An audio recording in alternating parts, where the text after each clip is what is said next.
Xin chào các bạn, video này là tập số 1 của series video mới có tên là Tôi Diễn Việt Nam.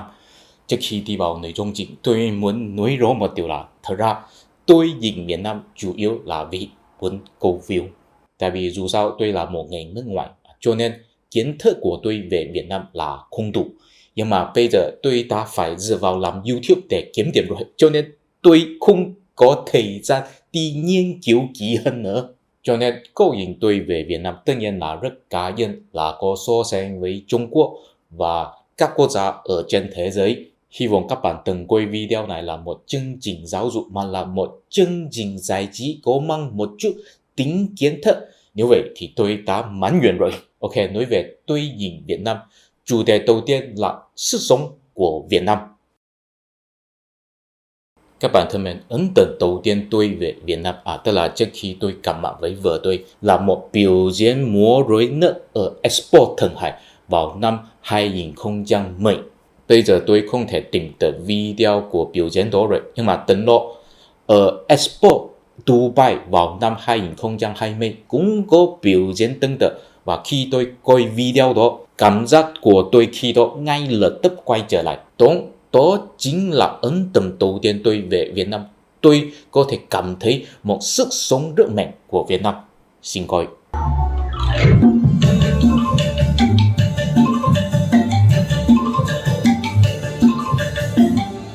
Cảm giác của tôi khi đó thực sự rất ngạc nhiên, tại vì biểu diễn đó là dùng nhạc cụ truyền thống của Việt Nam, nhưng mà có thể tạo nên một không khí vui vẻ hoàn toàn không thua âm nhạc lưu hành hiện tại.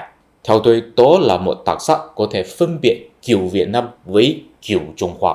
Trong âm nhạc truyền thống Trung Hoa tất nhiên là có âm nhạc vui vẻ, ví dụ có bài nhạc này có tên là Yu Đả Ba Jiao, ý là mưa đánh lá chuối, có mô phỏng âm thanh là giọt mưa rơi vào lá chuối, nhưng mà nó thực sự không vui bằng với âm nhạc Việt Nam. Xin coi.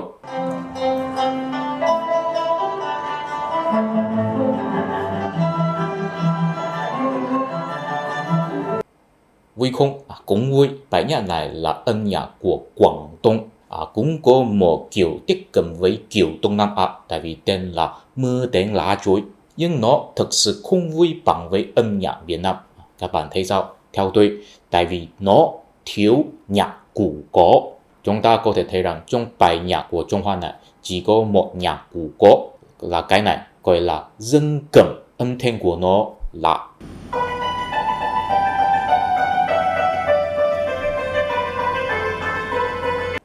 vui không? Cũng vui. Bây giờ mình so sánh với âm nhạc Việt Nam. Ok, Việt Nam có dùng tàng trung, âm thanh của nó là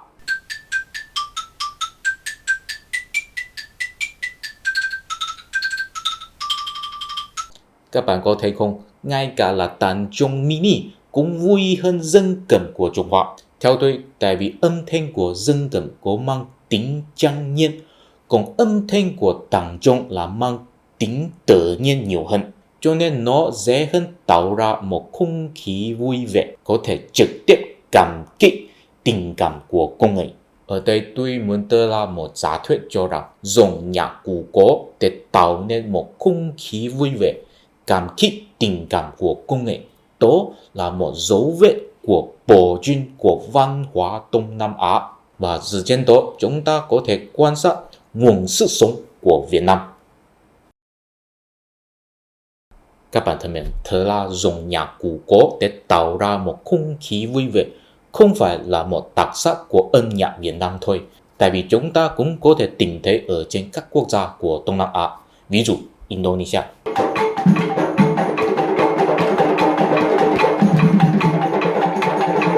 Hầu hết tất cả nhạc cụ đều là nhạc cụ gõ. Tại sao ở Đông Nam Á nhạc cụ gõ là quan trọng như thế? Các bạn có biết văn hóa Trung Đông Đông dân không? Chắc chắn đã biết rồi, tại vì sách giáo khoa lịch sử có dạy. Văn hóa Trung Đông là bắt nguồn từ khu vực Đông dân, nhưng phạm vi của nó là bao gồm từ phía Nam Trung Quốc đến Indonesia. Thế Trung Đông là để làm gì? Nhà nghiên cứu phát hiện có nhiều chức năng, có thể là đánh Trung Đông trong chiến tranh, cầu mưa, chở ma, vân vân. Nhưng có thể khẳng định một điều là cuộc sử dụng Trung Đông trong bất cơ chấm hơn nào đều là vì muốn điều hành và thống nhất hành động của mỗi người bằng nhịp trống. Ok, bây giờ mình đại khái phân biệt có hai loại hành động, chiến tranh và các loại nghi lễ. Mình nói về nghi lễ trước. Đầu tiên mình nhìn vào những hình ảnh trên chống động có gì. Các bạn có thấy rõ không? Cái này là con chim, cái này là con hươu, cái này là căn nhà, cái này là tăng giá cạo. Bên này có nhiều người họ đang múa vì một nghi lễ nào đó, họ có đeo một cái gì đó, đó là mũ lông chim. Thật ra bây giờ thói quen đeo mũ lông chim cũng có thể tìm thấy ở trên nhiều dân tộc của Đông Nam Á, ví dụ tộc Ami của Đài Loan, nhìn rất giống nhau đúng không? Ok, một nhóm người đeo mũ lông chim múa cùng nhau cũng có âm thanh đánh trống động, đó là một không khí thế nào?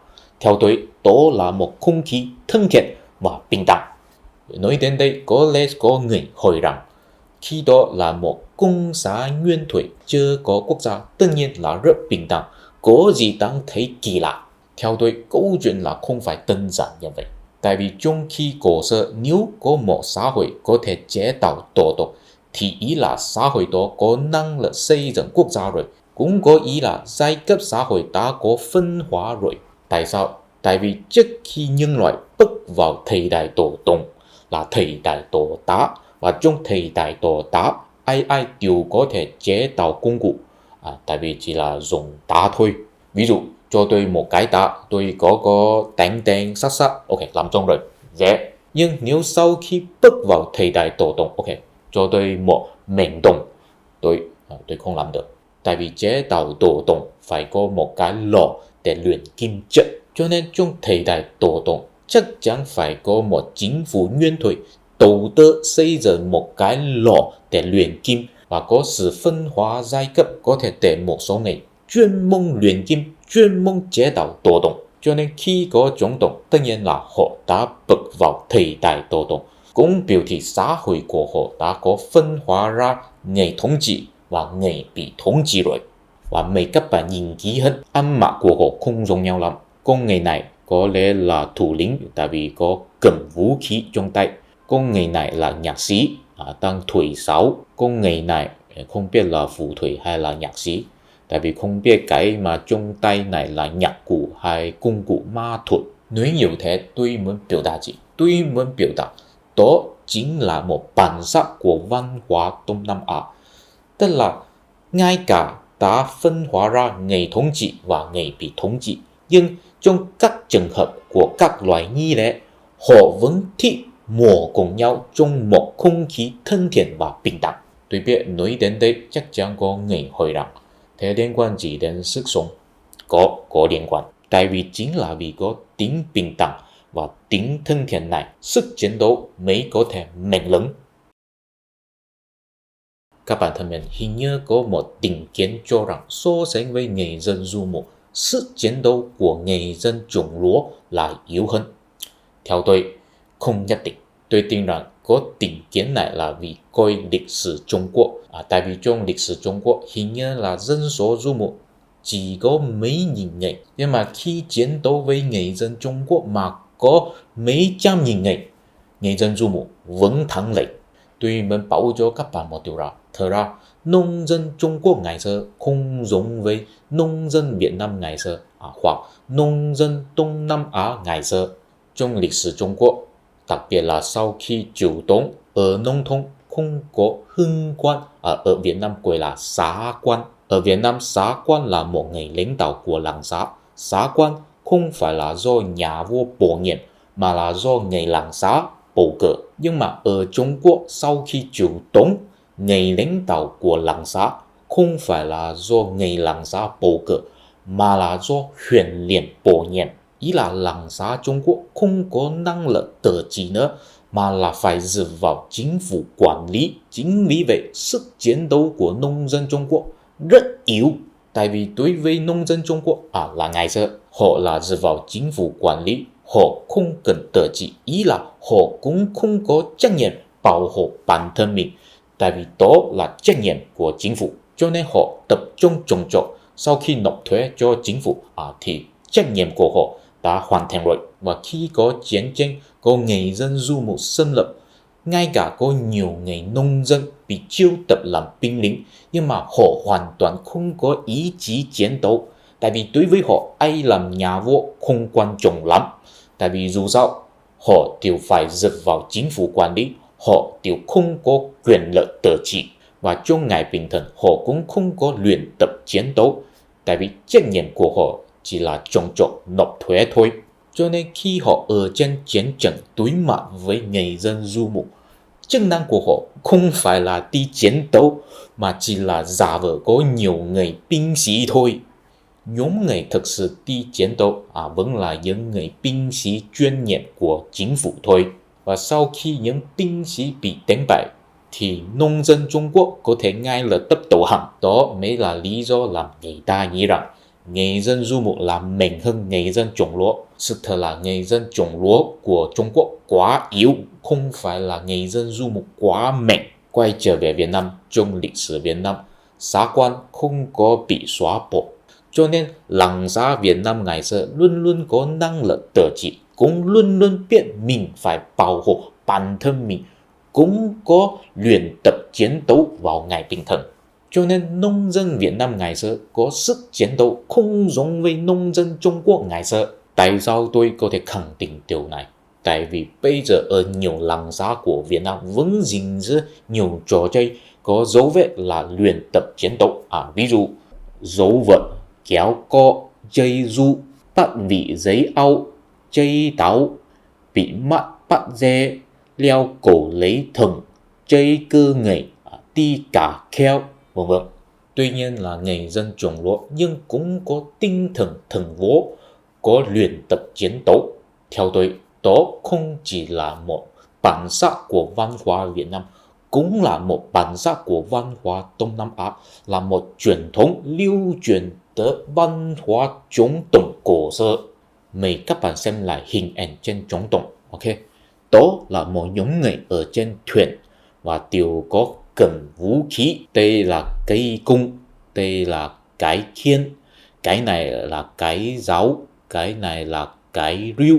Rõ ràng là họ vừa làm nông dân, tại vì họ có giá cao, vừa làm chiến sĩ. Điều đó cũng có thể giải thích tại sao cuộc sống của họ có mang tính bình đẳng và thân thiện.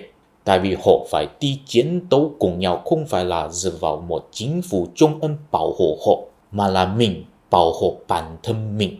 Tính bình đẳng là vì sao? Là vì mỗi người đều có trách nhiệm. Tính thân thiện là vì sao? Là vì mỗi người đều nhờ nhau. Đó gọi là đoàn kết. Điều đó cũng có thể giải thích tại sao âm nhạc Việt Nam mang tính vui vẻ nhiều hơn tính trang nghiêm. Tại vì tính vui vẻ có thể mang lại một không khí đoàn kết, mà tính trang nghiêm là muốn tạo nên tính đẳng cấp.